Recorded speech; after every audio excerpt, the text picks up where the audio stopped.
미국에서 부동산 매매할 때 집 검사를 하거든요. 그때 집 검사할 때 가장 많이 나오는 문제점들과 그걸 고치는데 얼마 정도 들고 그 문제점들을 해결하는 방법, 그 다음에 그런 거 하는데 얼마 정도 드는지, 그렇게 해서 어떻게 흥정을 해서 집을 잘 살 수 있는지에 대해서 말씀드리겠습니다.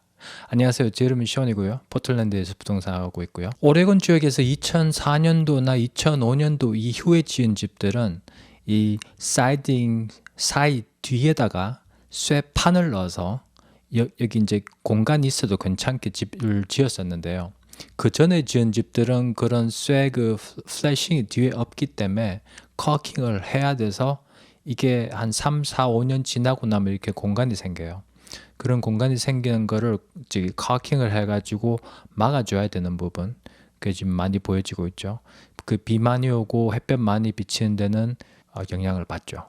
고치는데 집 크기에 따라서 물론 다르고 페인트도 얼마나 해야 될지는 많이 다르지만 사이딩 컨트랙트를 지금 고용하게 되면 최소한 1,000불에서 한 2,000불 정도까지 나오고, 거기다가 새 페인트 다 칠하게 되면 뭐 한 5,000불에서 한 10,000불까지 나올 수도 있어요. 이건 이제 평균적인 집의 사이즈에 대해서 말씀드리는 겁니다. 지붕 밑에 공간이 있는 부분에 어떨 때는 뭐 새나 그런 것들이 많이 들어간 걸 봤어요. 그래서 이런 공간이 있을 때는 이걸 막아주는 게 좋고요. 지붕의 옆에 달려있는 거래에서, 이건 이제 쇠이글 거래라고 하는데요.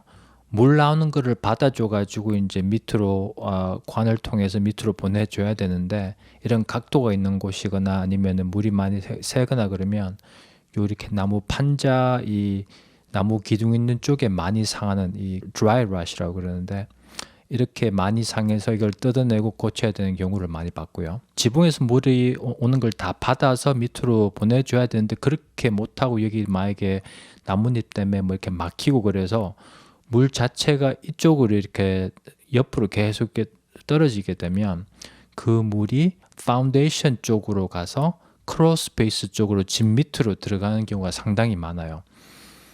그런 부분들 때문에 크롤 스페이스에 물이 고이고, 그 문제로 해서 수리 비용이 뭐 2,000불에서 한 10,000불까지 들어가는 경우도 많이 있기 때문에 특히나 나무가 많은 지역에는 이 거래 청소를 한 1년에 한 번 정도를 해서 물이 옆으로 안 새게끔 그렇게 하는 게 상당히 중요합니다. 이걸 크롤 스페이스 벤트라고 하거든요. 요 밑에 이제 콘크리트로 된 부분 안이 크롤 스페이스인데, 여기에 환기를 시키기 위해서 이렇게 공간이 이렇게 많이 설치가 돼 있어요.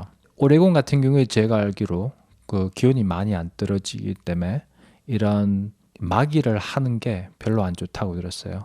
왜냐하면 그러면 환기가 안 되고 습도 차고 그다음에 공기도 안 좋아지기 때문에, 거리에서 물이 옆에서 떨어져도 이 벤트 자체가 높이 있기 때문에 그 크롤스페이스 쪽으로 물이 들어갈 확률은 적지만, 그래도 만약에 파운데이션에 공간이 있거나 뭐 이렇게 금이가 있거나 그러면 그쪽으로 물이 들어갈 수 있는 확률이 많아요.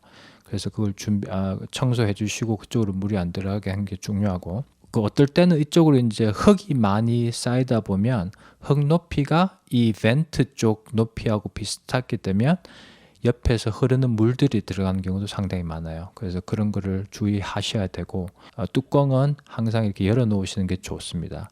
제가 알기로 미네소타 같은 아주 추운 데는 이런 걸 이제 막아줘야 배수관이 안 터지고 한다지만, 오레곤 같은 경우에는 한 20도 정도, 뭐 10도까지 밖에 안 가기 때문에 그 집안에 있는 온도가 있기 때문에 이쪽 밑으로도 그렇게 추워지진 않는다. 근데 만약에 빈 집이고 집안의 온도를 뭐 한 50도 밑으로 했다면 막아주는 것도 좋을 수도 있겠죠. 구멍에 쥐가 들어갈 확률이 많아요. 그러니까 쥐가 그 동전 하나 크기의 머리만 박힐 수 있는 공간이 있으면 몸까지 뚫고 들어간다고 그러거든요. 그래서 이런 부분을 이렇게 막아줘야 나중에 쥐 같은 그 안에 막아줄 수 있습니다. 고정이 잘 안 돼 있고 떠 있는 상태에서 바람이 많이 불거나 그러면 이게 부러지거나 아니면 이렇게 열려져서 비가 셀 수 있는 게 있기 때문에, 이런 경우에 이제 목 같은 걸로 이렇게 고정을 시켜주고, 고정시킨 데다가 카킹 같은 재료를 해서 덮어야 나중에 그 못이 녹슬고 그래도 물이 안 들어가게끔 그렇게 막아줄 수 있는데, 전체적으로 이제 싱글 컨디션은 좋은데 이런 부분은 신경을 써줘야 된다는 거죠. 집 검사하는 그 인스펙터가 지붕에 올라갈 경우도 있고, 어떨 때는 이렇게 많이 위험하면 카메라를 올려서 이렇게 사진을 찍고 보고 할 경우도 있고, 어떤 그 인스펙터들은 저기 드론을 띄워서 그렇게 하는 사람들도 있고요. 지붕 안에도 어떤지, 예를 들어서 이런 판자, 여기 이제 지붕이 바로 밖에 있죠. 요 경우 이제 판자를 보면서 습도가 차여 있는지 아니면 물이 샌 경우가 있는지 그런 걸 이제 보는 게 중요한 거죠. 에릭 스페이스라고 그래요. 밖으로 나가는 게 그 연결이 잘못돼 가지고 이쪽 에릭 스페이스에 그 습도가 많이 차고 곰팡이가 생기고 그런 경우도 많이 생겨요. 에릭 스페이스 올라가는 거는 이런 뚜껑이 있어요. 천장에 보면 이게 클라짓 안에 있을 수도 있고 아니면 복도 쪽에 있을 수도 있는데, 열고 들어가면 에릭 스페이스를 들어갈 수 있죠. 여기 보이시죠? 네. 땅에서 경사가 집으로 향해 돼 있다는 게 네거티브 그레이드라고 그러는데요. 이렇게 돼 있으면 특히나 이쪽에 오른쪽에 경사가 이렇게 높은 쪽에서 물이 많이 흘러올 가능성이 있죠. 그렇게 되면 비 오는 물이 전부 다 이 집 쪽으로 와가지고 크로스페이스 밑으로 들어갈 확률이 많은 거죠. 그래서 이 집 같은 경우에 물이 고여 있는 그런 문제가 있었어요. 그 썬펌프를 넣고 집주인께서 이제 조심해서 비 올 때마다 한 번씩 보고 그래야 되는데, 그런 걸 감안하고 뭐 집을 사셔서 이렇게 싸게 사셨지만 그래도 계속 이렇게 지켜봐야 하는 부분일 수도 있어요. 한 1년에 한 번 정도는 꼭. 조그만 뭐 나무 같은 거 이런 것들이 최소한 1-2 feet 정도는 집에서 떨어져 있는 게 좋아요. 그 다음에 나무 같은 걸 이렇게 너무 가까이 심어 놓으면, 특히나 큰 나무들은 뿌리가 많이 자라면서 그 뿌리가 그 파운데이션에 영향을 주는 경우도 제가 간혹 봤어요.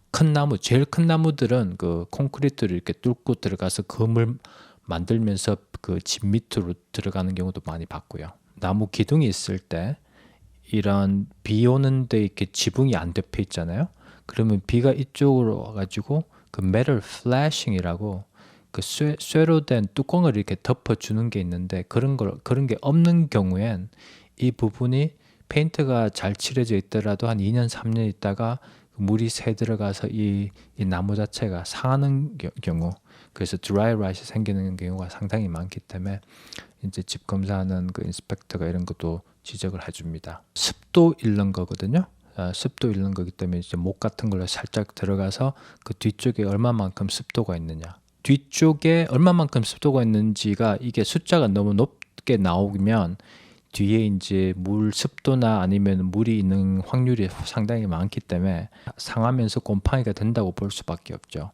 그렇게 되면 전체 사이딩을 다 바꿔야 되는 경우도 종종 있어요.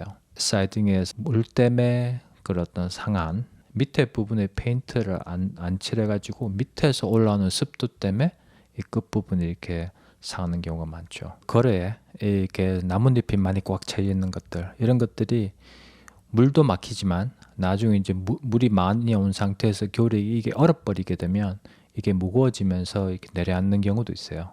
근데 그것보다는 일단 물이 흘러서 물이 옆으로 이렇게 많이 떨어져서 파운데이션에 그 영향이 주는 게 상당히 큰 문제죠. 이끼, 특히나 북쪽을 향한 지붕들에 그 이끼가 많이 껴요. 그래서 한 2년이나 한 3년에 한 번씩 정도는 지붕 관리하는 사람들을 불러가지고 이렇게 가루 같은 걸 뿌려서 이끼가 덜 생기게 하는 게 오래 관리하는데 중요한 부분입니다. 에릭 스페이스인데 이 관이 뭐 이렇게 잘 안 연결돼 있거나 아니면은 집안의 습도가 높고 요리할 때나 이렇게 샤워할 때 팬을 안 켜놓은 상태에서 그 습도가 천장을 통해서 이쪽으로 다 이제 에릭 스페이스에 몰리거든요. 그러다 보면 이런 곰팡이처럼 검은 자국들이 생기면서 결국에는 이게 공기도 좀 안 좋아지고 그 다음에 집을 사고 팔 때도 그 문제점이 되는 거기 때문에 이런 거는 보통 한 1,000불에서 한 2,000불 정도 그 사람들이 들어가서 이제 케미컬을 뿌리고 그 이런 습도가 차이는 원인들을 찾아서 에어 벤트 같은 게 많이 없다면 에어 벤트를 더 많이 뚫어서 환기가 잘 되게끔, 제가 많이 보는 것 중에서 그 인슐레이션을 너무 많이 넣어가지고 여기 환기 구멍 있는 걸 막아버리게 되면 환기가 안 되면서 이쪽으로 곰팡이도 생기고, 뚫어서 약간 공간을 주면서 판자 같은 걸 이렇게 붙여서 환기가 잘 되게 하는 게 중요합니다. 천장의 그 에릭 스페이스, 이게 이제 밑에 보면 그 전등 있죠. 전구가 달린 그 이제 천장 위에 부분인데, 이런 통 같은 게 그 인슐레이션에 직접 닿으면 안 돼요. 왜냐하면 만약에 뜨거워졌을 때 이게 화재 원인이 될 수 있기 때문에 어느 공간을 주면서 이런 인슐레이션이 옆에 안 닿게 해야 된다는 거죠. 바스룸 같은 뭐 에어 그 관인데 이게 연결이 잘 안 돼 있거나 이렇게 구멍이 나 있죠.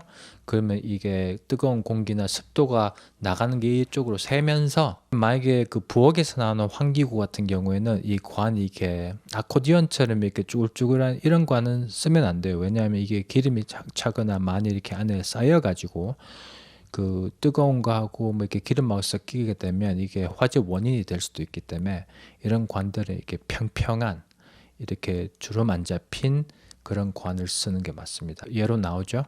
왼쪽 거는 편편한 거고요.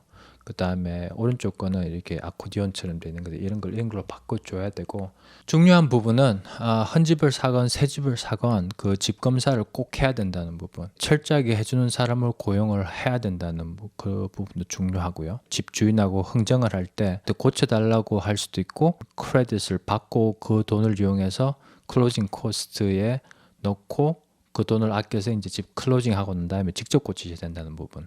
그렇게 했을 때 그 트랜잭션은 상당히 간편해질 수도 있는데, 나중에 클로징 하신 다음에 일이 좀 생기는 거죠. 뭐 이렇게 핸디맨 컨트랙트를 고용해서 해야 된다는 부분. 근데 어떤 부분, 예를 들어서 HVAC, 그 온도, 그러니까 그 보일러 있죠. 보일러나 아니면은 저기 수어 라인 같은 경우에 크레딧을 받기 좀 애매할 수 있는 게, 뜯어보지 않고는 문제점이 얼마나 큰지 모르거든요. 그런 부분들은 셀러한테 직접 고쳐달라고 하는 게 제 생각에 맞는 것 같아요. 왜냐하면 예를 들어서 수어 라인 고칠 때 도로 길을 연다든가 그렇게 되면 비용 자체가 2배, 3배 될 수도 있어요. 그런 부분들을 다 예측해서 크레딧을 받기는 힘들다는 이야기죠. 자, 그럼 이런 부분들에서 궁금하신 사항 있으면 연락 주시고요. 도움이 되기를 바랍니다. 봐주셔서 감사하고요. 구독, 그 다음에 좋아요 해주시면 감사하겠습니다. 다음에 뵙겠습니다.